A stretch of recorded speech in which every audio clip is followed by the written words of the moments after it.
I strolled down my driveway to the mailbox, just like any other day.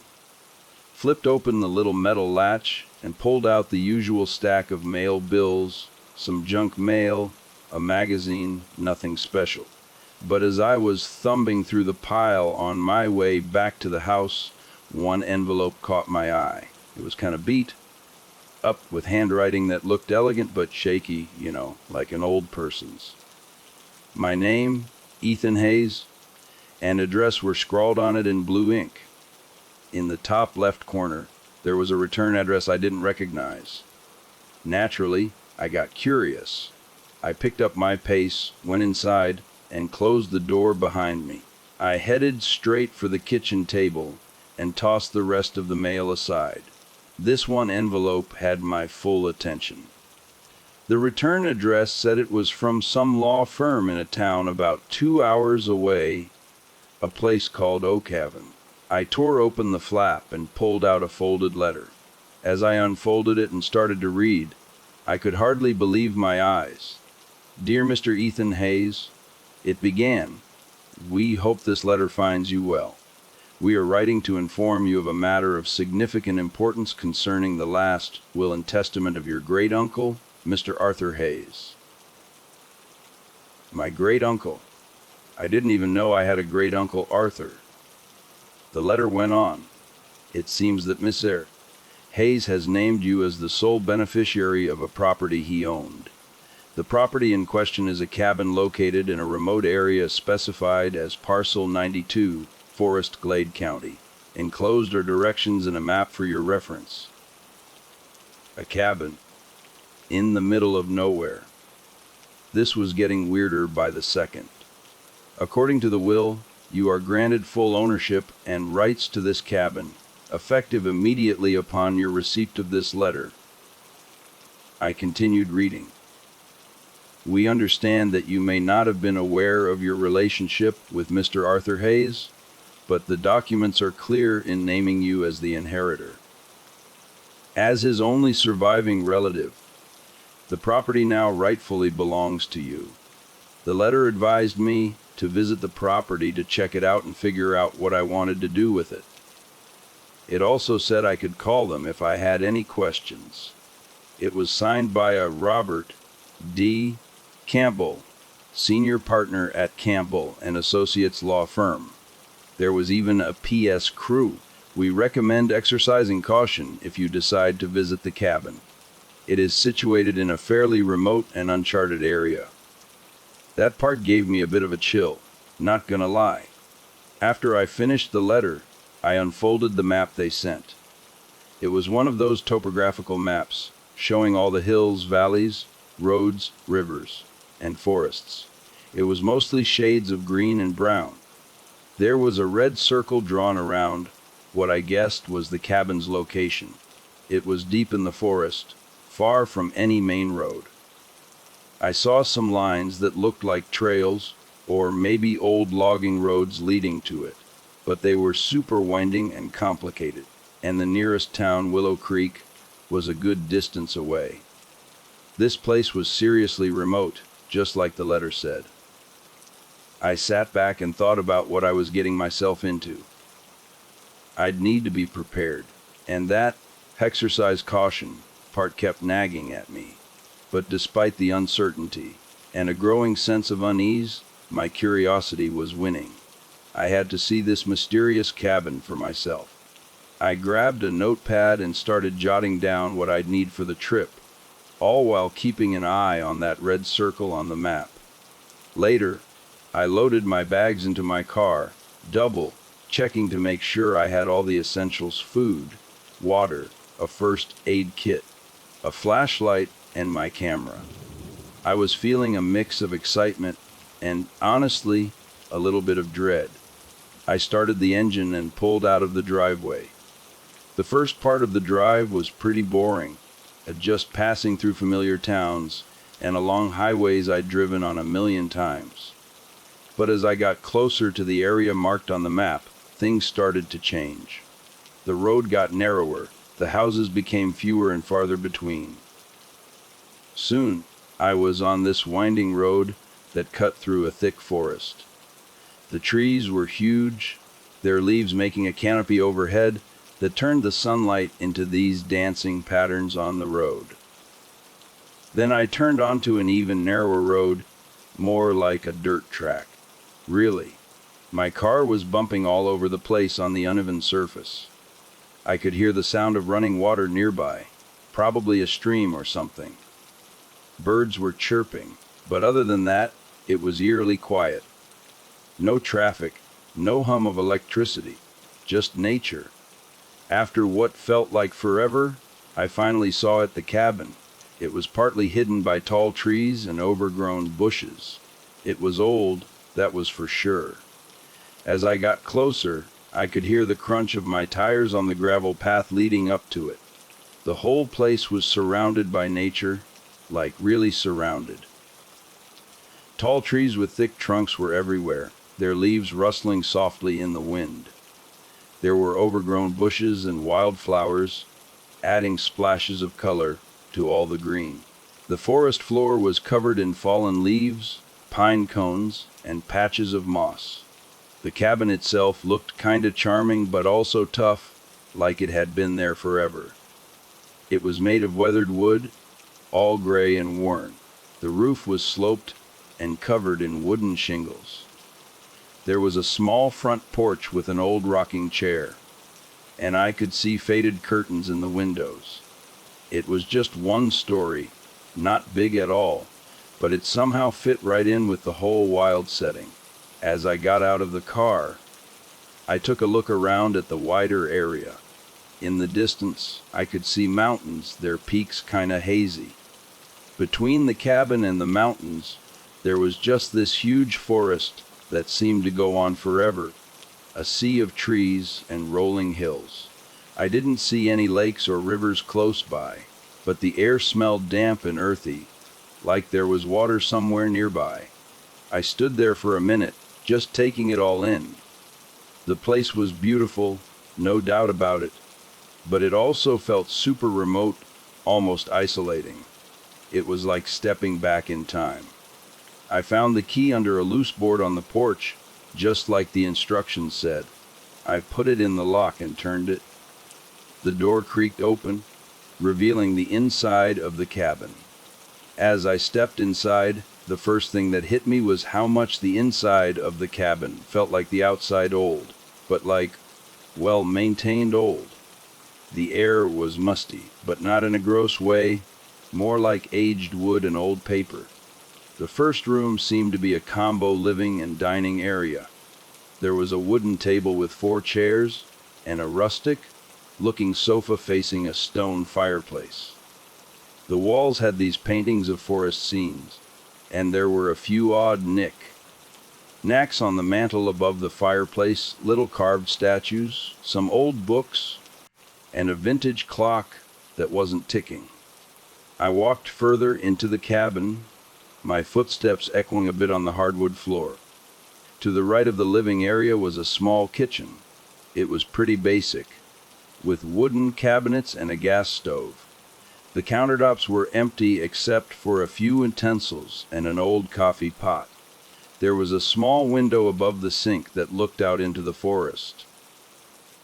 Next, I found a door that led to a bedroom. It had a double bed covered in a quilt that looked handmade, and an old wooden dresser against one wall. There was a faded photograph in a tarnished frame on top of the dresser. Another door in the bedroom opened into a tiny bathroom, just the basics for a toilet, sink, and a stand-up shower. The tiles were old but clean, and the faucet looked like it had seen better days. Finally, I discovered what looked like a study, or maybe a small library. A wooden desk was crammed in there, covered with papers, pens, and more of those weird, shaped artifacts. A bookshelf lined one wall, packed with books that ranged from beat-up old novels to thick volumes that looked like journals. This room felt different, more personal, like this was where my great-uncle, Arthur, spent most of his time. I made my way back to the living area, taking another look at the paintings and those strange objects on the mantel. Then my eyes landed on a small cabinet next to the fireplace that I hadn't noticed before. It looked like it might have something interesting inside.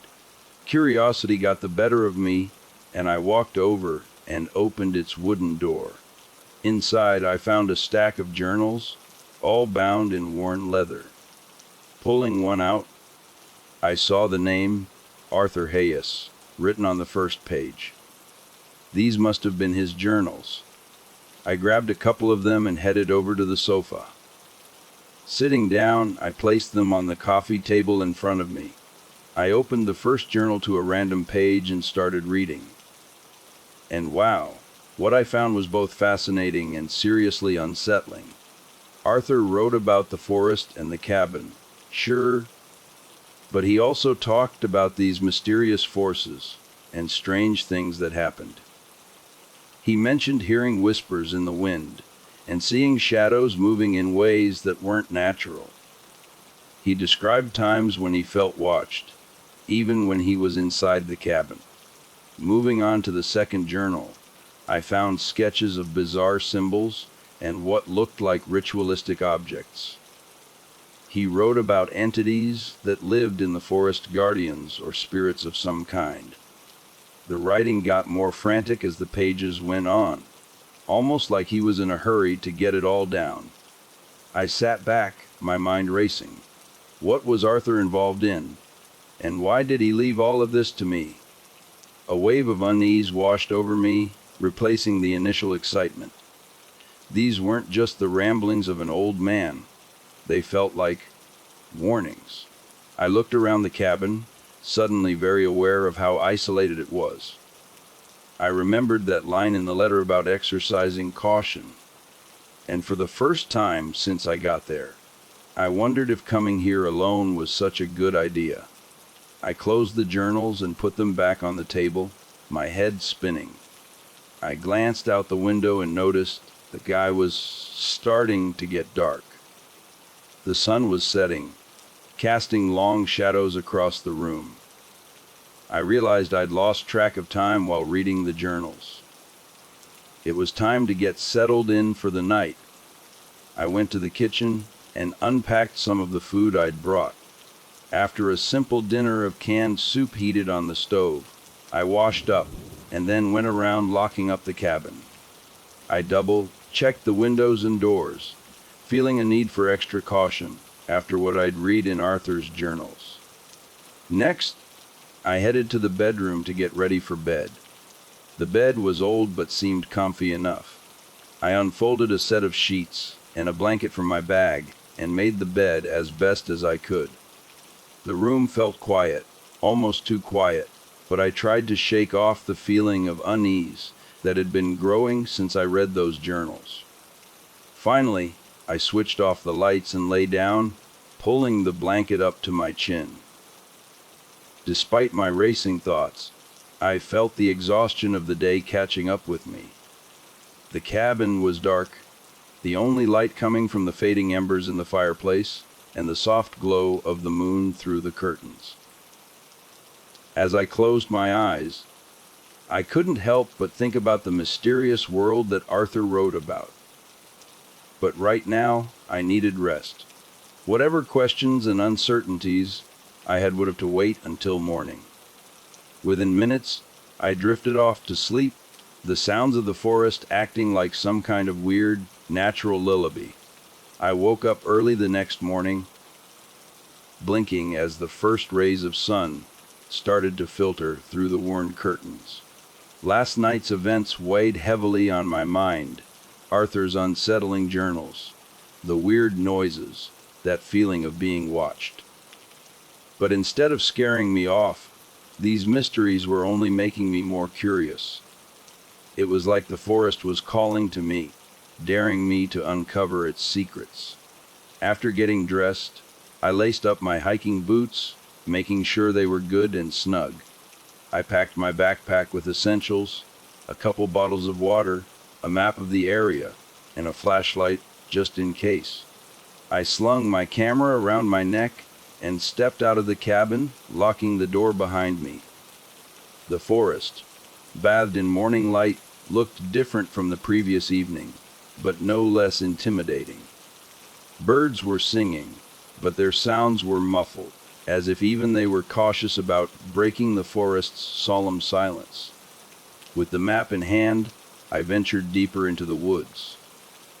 My boots crunched on the mixture of soil and fallen leaves. I couldn't shake the feeling that I wasn't alone, that the forest was a living thing, watching my every move. As I walked, I kept checking the map, making sure I wasn't straying too far from the cabin. And then I saw them, the symbols, carved into the trunks of trees, etched onto rocks half buried in the earth. They were all sharp angles and lines, intersecting in ways that seemed both random and deliberate. I remembered Arthur's sketches in his journal. Eager to document what I was seeing, I pulled out my camera and started snapping pictures. I took shots of the symbols from different angles, and even a few of the surrounding area, trying to capture the whole scene. As I went deeper into the forest, the atmosphere shifted, subtly but definitely. The air felt thicker, almost suffocating, and the ground beneath my feet seemed less welcoming. It was like I was trespassing, entering a space where humans weren't meant to be. Then, I saw it, a clearing up ahead, where the sunlight barely reached through the dense canopy of leaves. As I stepped into the clearing, my eyes were immediately drawn to a scattering of bones. They lay there, bleached white against the dark earth. I looked closer and realized they were animal bones, probably from a deer or something. But this wasn't the work of a predator. The bones were arranged, deliberately placed, in a way that suggested intention, like some kind of ritual. In the center, a skull rested on a flat stone, its hollow eye socket staring up at me. The whole thing gave off a seriously menacing vibe, like a makeshift altar. A chill ran down my spine, turning into a cascade of icy shivers. My heart was racing, and that feeling of unease that had been growing since I found those symbols reached a whole new level. I stood there for a few moments, frozen, debating what to do. The rational part of me was screaming to get out, to leave this place and never look back. But another part, the part that had been reading Arthur's journals, looking at his sketches, and absorbing his warnings, wanted to dig deeper. There were too many unanswered questions, too many bizarre things happening that demanded an explanation. Finally, I made my decision. As much as the sight in front of me screamed, danger, my desire for answers won out. I carefully stepped out of the clearing, making sure not to disturb the bone arrangement. With a deep breath, I turned my back to it and started heading back toward the cabin. My pace was quicker now, fueled by a mix of dread and urgency. I couldn't shake the feeling that the forest was closing in, that its eyes were on me. But the need to understand what was going on here kept me moving. As I approached the cabin, my emotions were all over the place. I was filled with both anticipation and dread, knowing that whatever answers I found might not be the ones I wanted. I unlocked the door and stepped inside, feeling the weight of the cabin's atmosphere settle around me. As the sky outside darkened and night fell over the forest, the atmosphere inside the cabin changed. The walls seemed to close in a little, and every creak of the wood made me jump.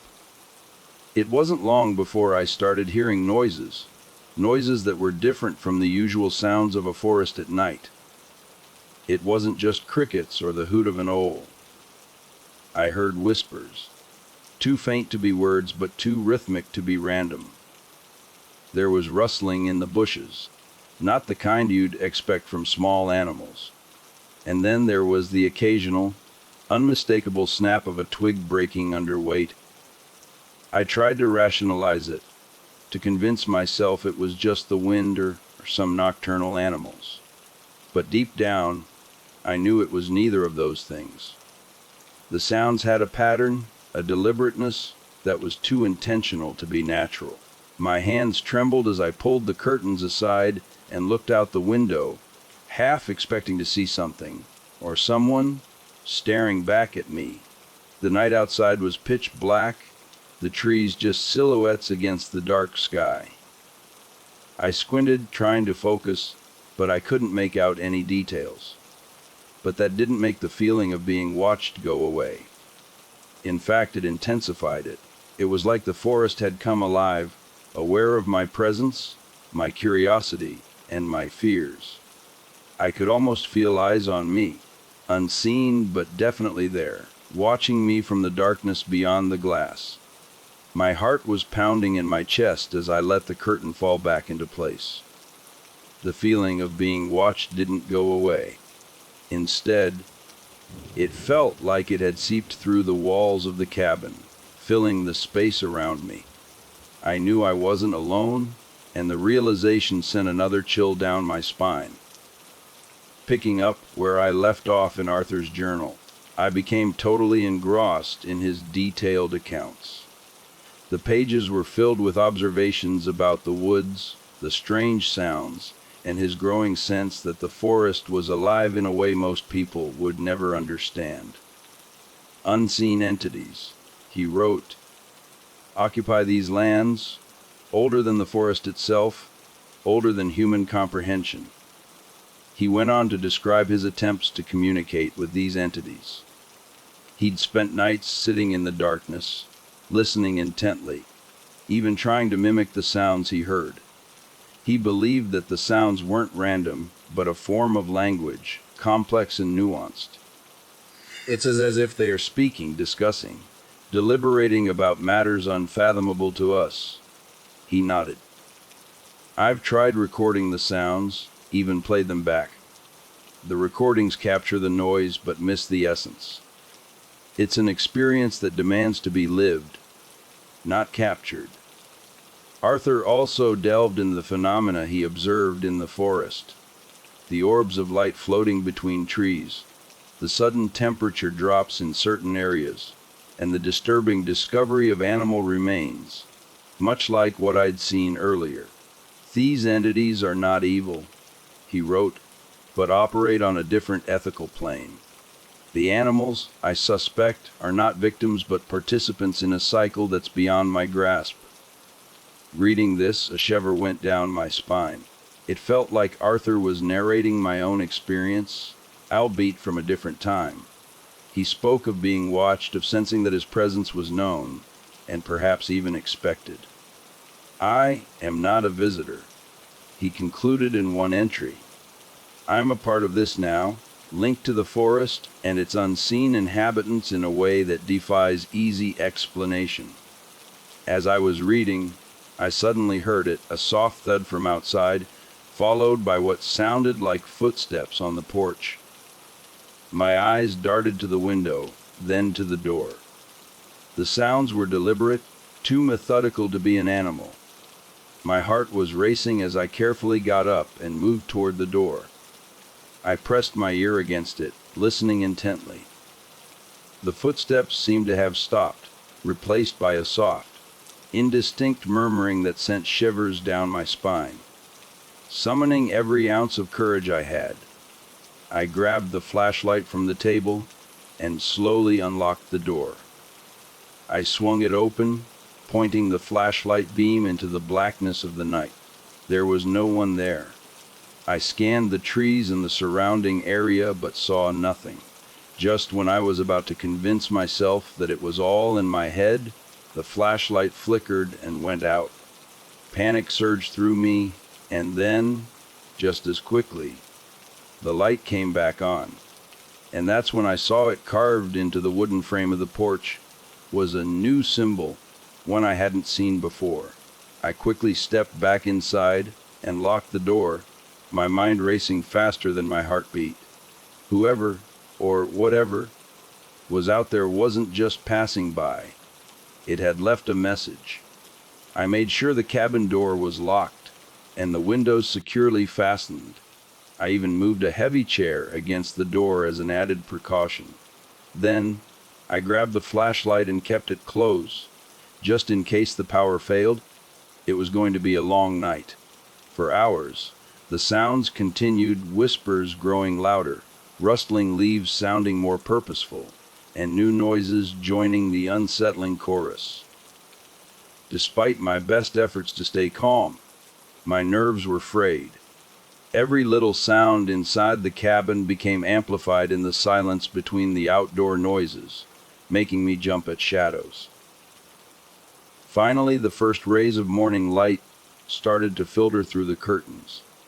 The noises outside gradually diminished, as if the forest was retreating, giving way to the dawn. I let out a sigh of relief, realizing I'd made it through the night. But what I'd experienced had left me with more questions than answers. After a day that felt strangely normal, considering it was now my third night in this cabin, and the feeling that something was off hadn't left me. The sun had set, and its absence cast long, dark shadows that stretched across the cabin's wooden walls. Those unsettling noises, the whispers and rustling that filled the air, were back as soon as the last rays of sunlight vanished. But tonight was different.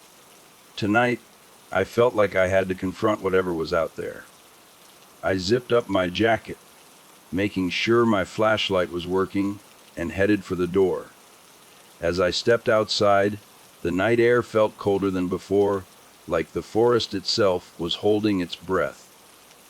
My flashlight beam cut a path through the darkness, revealing gnarled tree trunks and bushes that seemed to quiver at the unnatural sounds surrounding me. It wasn't just the wind rustling leaves or the distant hoot of an owl that I heard. Interwoven with those typical nighttime sounds were other noises that were clearly out of place. They were the whispers that didn't belong, the sounds Arthur described in his journals. I proceeded cautiously, my footsteps soft on the forest floor. Every now and then, my flashlight beam caught something, a strange mark on a tree, a sudden movement in the bushes that made my heart skip a beat. I realized I was venturing into the unknown, into a space that Arthur himself tried to understand, but ultimately couldn't. As I went deeper into the woods, my flashlight beam scanned the surroundings with increasing speed. Each tree I passed seemed like a potential hiding spot for whatever it was that had been haunting this place. Suddenly, the air around me felt much colder, as if I'd stepped into an invisible bubble where the temperature had dropped significantly. Arthur mentioned temperature fluctuations in his journals, and now I was experiencing it firsthand. Before I could fully process this, an orb of light flickered in the distance, just a few yards away. It wasn't like any firefly or natural luminescence I'd ever seen. This light had an almost ethereal quality, as if it wasn't of this world. It appeared and disappeared in a split second. Then, cutting through the heavy silence, I heard a low growl. Instinctively, I aimed my flashlight in the direction of the noise. My light caught something, two glowing eyes staring back at me. But these weren't the eyes of a wolf, a bear, or any animal I knew. They were different. They were large, almost human-like, but the glow emanating from them was unlike anything I'd ever seen. The color wasn't just a simple yellow or red, it was a swirling mixture of colors that defied description. The moment felt like an eternity. Fear coursed through me, but so did awe. This was what Arthur had tried to document, the unseen entities that he believed existed in these woods. In this instant, time felt irrelevant. I was caught in a moment that made me understand how outmatched, how unprepared I was to delve any deeper into the mysteries surrounding this cabin and the forest. Realization washed over Metter. I wasn't equipped for this. The cabin, the forest, and especially this entity, whatever it was, were part of a world that I wasn't ready to engage with. With adrenaline pulsating through my veins, I turned and ran back toward the cabin, not daring to look back. I sprinted through the dark forest, my flashlight bobbing up and down as I dodged roots and branches. The cabin came into view, looking both inviting and ominous in the dark. I raced up the steps, burst through the front door, and slammed it shut behind me, immediately locking it. My hands trembled as I leaned against the door for support, my heart pounding in my chest. Questions whirled through my mind. Did that really happen? Can what I saw be explained away? A logical part of me wanted to rationalize it, to attribute it to wildlife, shadows, or simple imagination. But in the pit of my stomach, I knew it was none of those things. Gathering myself, I sat back down at the wooden table where Arthur's journals were still spread out. The feeling was surreal. The journals almost seemed to taunt me, filled as they were with Arthur's frantic words and sketches, his own attempts to comprehend the incomprehensible. The emotion I felt was a mirror of what Arthur must have felt, a combination of fear and a strange sense of awe. I surveyed the cabin, its worn wooden walls, the old furniture, and the peculiar artifacts that adorned it. This place, a legacy from a man I never knew, had pulled me into a realm that challenged everything I thought I understood. It had become apparent that staying was not an option. Finally, I made my way to the bedroom, each step heavy with the gravity of my decision. The bed creaked in protest as I lay down, pulling the blanket tightly around me. As I lay there, staring at the ceiling, it dawned on me that this chapter of my life would close as suddenly as it opened. I'd pack up and leave at first light, abandoning this mysterious inheritance that had both intrigued and terrified me. I woke up to the chirping of birds, a sound that was disarmingly normal compared to the unsettling noises that had filled the air last night. Daylight filtered through the windows, casting a warm glow on the wooden interior of the cabin. For a moment, it was almost easy to forget the series of strange and terrifying events that had led me to this point. But as I sat up, rubbing the sleep from my eyes, the memories flooded back. With a sense of finality, I began packing up my things, the clothes, the camera, the first aid kit, and the half-empty bottles of water. Each item felt heavy with the weight of the decision I was about to make. I glanced over at Arthur's journals, still piled on the table, their worn pages filled with accounts of inexplicable occurrences and unknown entities. For a moment, I was tempted to grab them, to take them with me and continue trying to unravel the mysteries they contained. But then I thought better of it. Some questions, I realized, are better left unanswered. As I zipped up my bag and hoisted it over my shoulder, I took one final look around the cabin. The old photographs on the wall, the rustic furniture, and even the little trinkets and artifacts that I assumed were part of Arthur's collection. All these things now felt like pieces of a puzzle I'd never complete. I walked over to the door, unlocked it, and stepped outside. The morning air was crisp, filled with the earthy scent of the forest. For a brief moment, I hesitated, looking back at the cabin as if expecting it to offer some kind of closure. But it just stood there, silent and inscrutable, as much a mystery now as it was when I first arrived. Finally, I turned away and headed for my car, parked a short distance away. I tossed my bag in the back seat and got into the driver's seat. As I started the engine, my hands trembled slightly, still shaken from last night's encounter. With a deep breath, I shifted into drive and started down the winding road that led away from the cabin. As the trees rushed by, I caught a final glimpse of the cabin in my rearview mirror. It receded into the distance, slowly fading from view, but I knew it would never fade from my memory.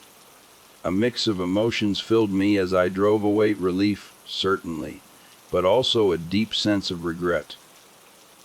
I might be leaving, but the questions, the mysteries, they were coming with me, tucked away in a corner of my mind where they'd probably reside forever. Though I didn't find any answers, I touched something beyond normal human experience. And while I still don't know what that entity was, or why it exists, the experience has left an indelible mark on me. I may never understand this mysterious part of my family history, but maybe, just maybe, that's for the best. Some mysteries, I concluded, are better left unsolved.